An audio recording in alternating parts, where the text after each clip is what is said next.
Welcome back to the Tech Talks Daily podcast. Quick question for you all. Is the future of end-user computing a revolutionary step or a natural evolution? Well, today we're going to dive into this topic, and I'm going to be joined by Amitabh Sinha, and he's the CEO of Workspot, and he's going to be shedding light on how enterprises are transforming end-user computing from a traditional IT expense to a dynamic profit center. And we're going to be navigating the complexities of multi-cloud environments, encompassing major players, and learn more about how businesses are leveraging these technologies to turn challenges into opportunities. But enough from me. Let's get him on the podcast now. So a massive warm welcome to the show. Can you tell everyone listening a little about who you are and what you do? My name is Amitabh Sinha. I'm the CEO of Workspot. We are an enterprise VDI platform.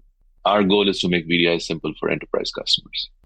Well, there's so much I'm looking forward to discussing with you today. But before we start, can you just begin by giving us an overview of how end-to-user computing is evolving from being seen as just a traditional IT expense to a potential profit center for businesses? It feels like there's a huge change going on here. Yeah, I think if you look at traditional end-user computing, for about 30 years, it was people went into an office, connected their corporate PC to the network, and they worked from the office. And there's lots of problems from a business perspective in terms of agility, security, etc., that arise from that model today, right? So as more teams are distributed, more teams are remote, hybrid work is more common, and the security threats have really accelerated. All of those are driving IT towards a much more agile model, right? Which is, how do I enable my users to collaborate with other employees in the company from anywhere? So whether you're a software developer working in Brazil, or you're a call center employee in Philippines, or you're a contractor, how do you actually collaborate with the teams you're working on that are more often than not globally distributed now, right? And that's really driving, I think, profound changes in end-user computing. And its agility, its location, everything is independent now. I think I read a headline today that office space in the US is at the highest levels of vacancy in many, many years. And I think it's because fewer people are coming to the office now. And so fewer people want to come to the office now on a daily basis. And so that's driving a lot of change, which is, we all remember the days when everybody used to go to the office. And now I think that's never going to happen. And so end-user computing has to adapt. Crazy just how much has changed in the last few years and the speed of technological change. And there's an argument that it'll never move this slow again. And so in the context of multi-cloud environments, I'm curious, how are you seeing CIOs and IT leaders using end-user analytics and things like observability to gain insights and drive value across their enterprises? What are you seeing here? Yeah, again, back to when people used to go to an office and you ran into a problem in the office, it was easy. You dragged your local IT person to your desk and said, hey, here's my problem. Look at it.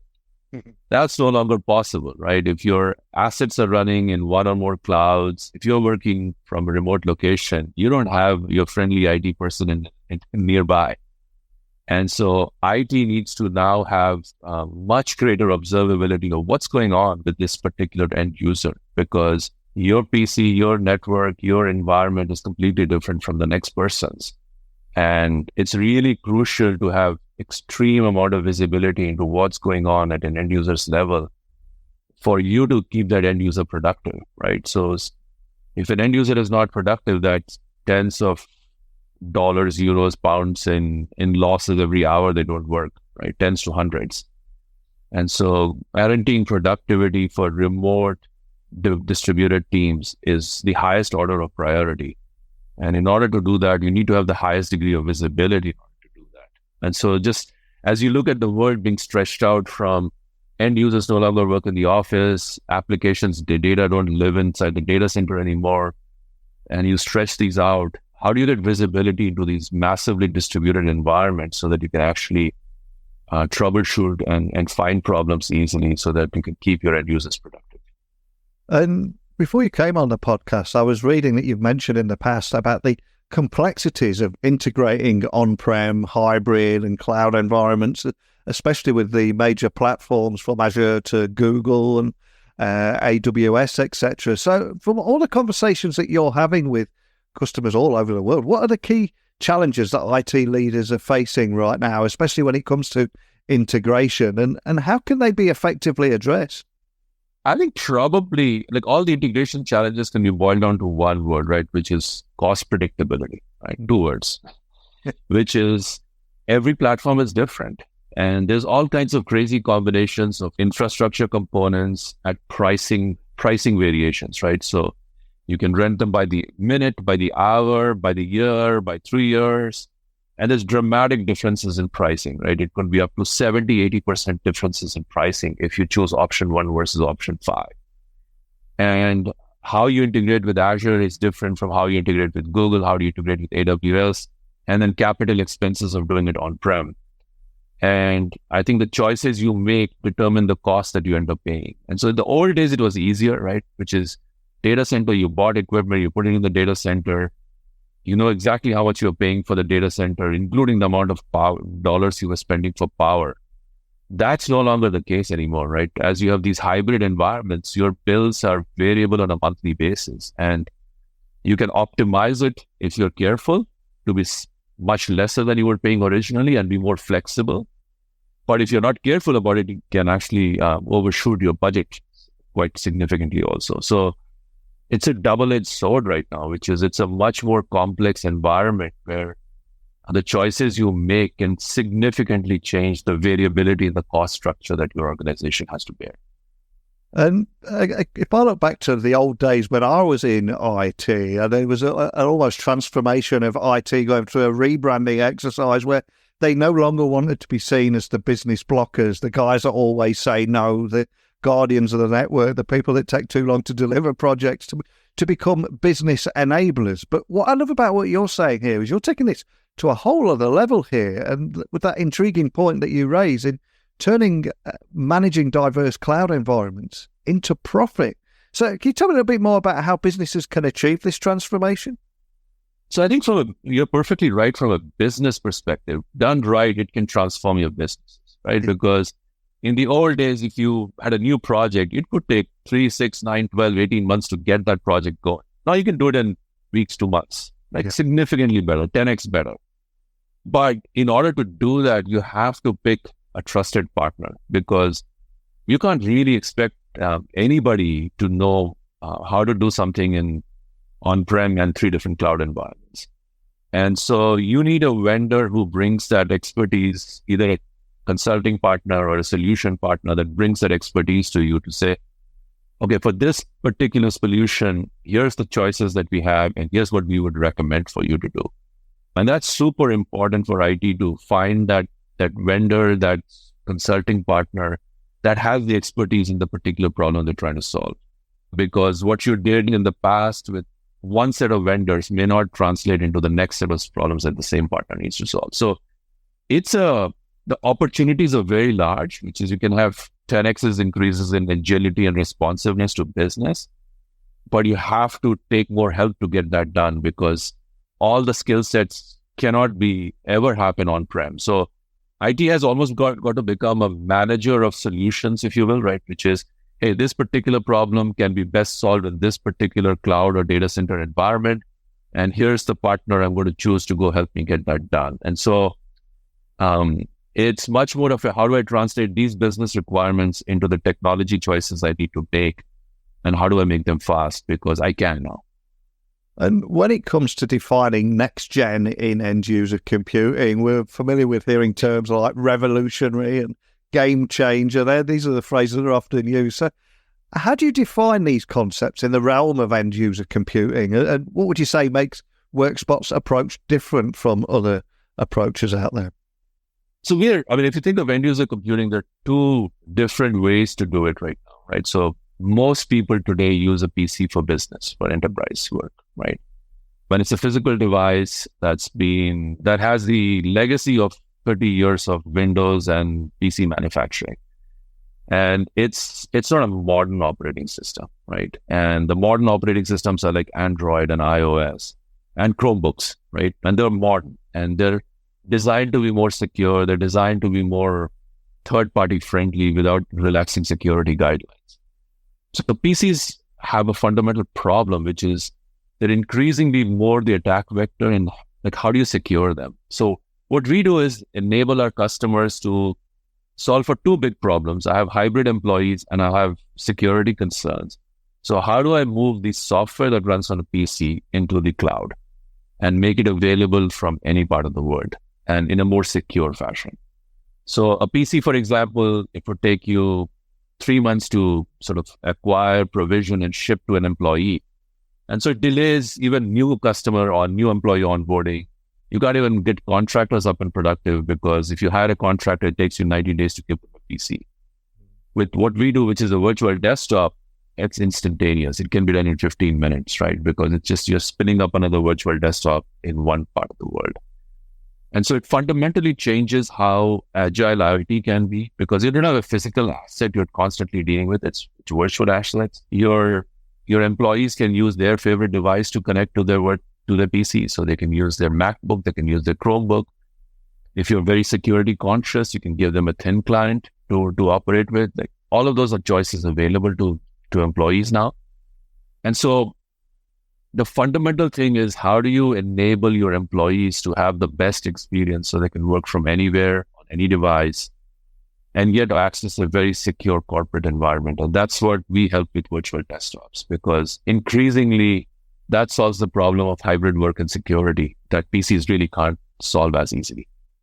And for any IT leaders or business leaders that are listening to this podcast today and they're navigating the shift to multi-cloud environments, is any strategic advice that you would offer just to help them manage these complexities more effectively? Because it can feel incredibly overwhelming, can't it? It can. And I think back to sort of pick a solution provider that's modern, like number one, right? Because it's really difficult to adapt the old stuff to do things in the new world, right? Because when most solutions are designed, legacy solutions are designed, it was designed for a single customer in a single data center. And that's no longer the world, right? Between the three clouds, your data centers, you have about 200 locations at which you can run anything.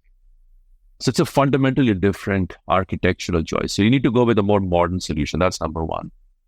I think number two is choose a solution provider that has expertise in the things you're interested in, right? So if you're saying, hey, my primary environments are going to be my data center on AWS, or my primary environment is going to be AWS, Azure, GCP, go find a solution that actually speaks to those three environments, right? And has expertise in those three environments. And that will make life easier, because I think a good vendor would have a few years, less than a decade of learning, because you can't have more than a decade and be modern, right? So less than a decade of learnings that allows you to actually solve your problem more efficiently and quickly. And so I would say choose a modern cloud native vendor, number one. Number two, choose somebody who has expertise in the areas that you're focused on. Fantastic advice. And of course, we're recording this in January 2024. There's a lot of hope and optimism for the year ahead. So if I was to ask you to look a little further into the future, what are there already any emerging trends or technologies in end user computing that you're seeing or that you believe will have a significant impact on how enterprises operate this year? I think probably the biggest thing, that everybody's been talking about is AI, right? And I think we went from, I think a lot of the attention has been on the consumer side of things, right? Which is chatbots and so on. But really, I think the impact of AI in helping understand and optimize these diverse environments, I think we're at the very beginning of that from an enterprise software perspective, where how do you use AI to understand what's going on in your environment specifically, right? And that's like the big difference is ChatGPT operates on public data, but all the things we talk about really is private data, right? That belongs to an enterprise. And how do you take advantage of what's available in your private data to deliver even better computing environments for end users? And that's really what we're going to spend a lot of time in the new years and going forward, is using AI to drive that into end user computing. And where do you see Workspot fitting in this? What role do you see in Workspot in this evolving landscape? And of course, your vision for how it will continue to shape and support the transformation of end-user computing? Because I can tell this is an area that you're incredibly passionate about. I'd love to learn more about your work too. Yeah, I think there are two things I think that are, I think there was this one question that I remember Jeff Bezos was asked about, how do you plan for the future? And I think his answer was pretty interesting. It was, we optimize for the things that won't change. And so versus chasing the things that change, you optimize for the things that don't change. And so the things you guarantee that won't change is people are going to be more distributed than ever, using more devices than ever. So you want to enable that environment. And it's going to be a hybrid multi-cloud environment going forward, right? So those are the two big changes, one at the back end of things and one at the end user computing level, that are going to be even more dramatically changing as we go along. And remain, I mean, the distribution is going to, like, those two principles are going to remain like facts, which is more people are going to be distributed and there's going to be a hybrid multi-cloud world going forward. And so what we're optimizing for is the world, if that looks like what's going to happen, how do we make it easier for people to live in that world, businesses to live in that world? And that's what we focus on. Such a great point and a powerful moment to end the show on today. But before I do let you go, I always like to end my podcast episodes on a more personal note. You've shared your insights, but I'm now going to find out a little bit more about you and ask you to leave everyone listening with either a book that has inspired you or a song that means something to you. We'll add the book to our Amazon wishlist or a song to our Spotify playlist. But what would you like to leave everyone listening with today? It's always Bohemian Rhapsody by Queen. Yeah. Great song. Any particular reason that means something to you? Do you do the headbang bit halfway through? Yes, pretty much. Oh, absolutely love it. And for anyone listening, just wanting to find out more information about you or Workspot, where would you like to send everyone today? Workspot.com. I mean, that's our website, and we try to keep it up to date. There's a community.workspot.com where we drive people that want to get started with Workspot. And so if you want to get started technically, then community.workspot.com.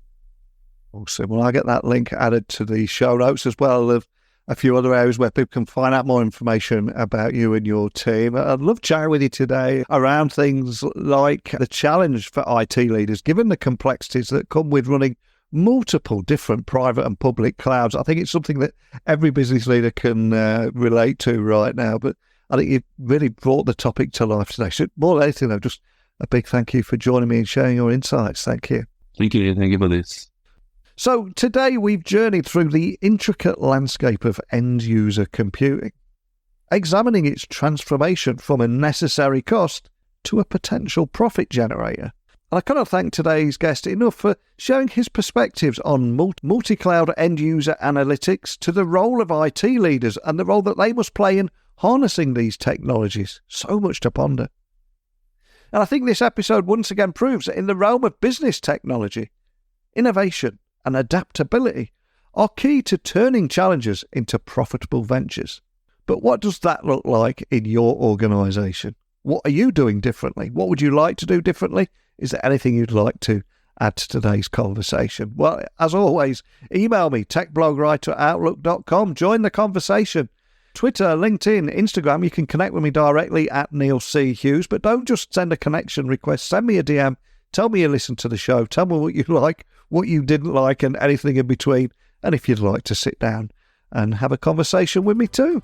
But we've reached the end already, I'm afraid. So just thank you for tuning in to Tech Talks Daily. I'm Neil. I'll see you next time, where we'll continue to demystify complex technologies while exploring how they're solving real-world problems. If that sounds good to you, I will see you bright and early tonight.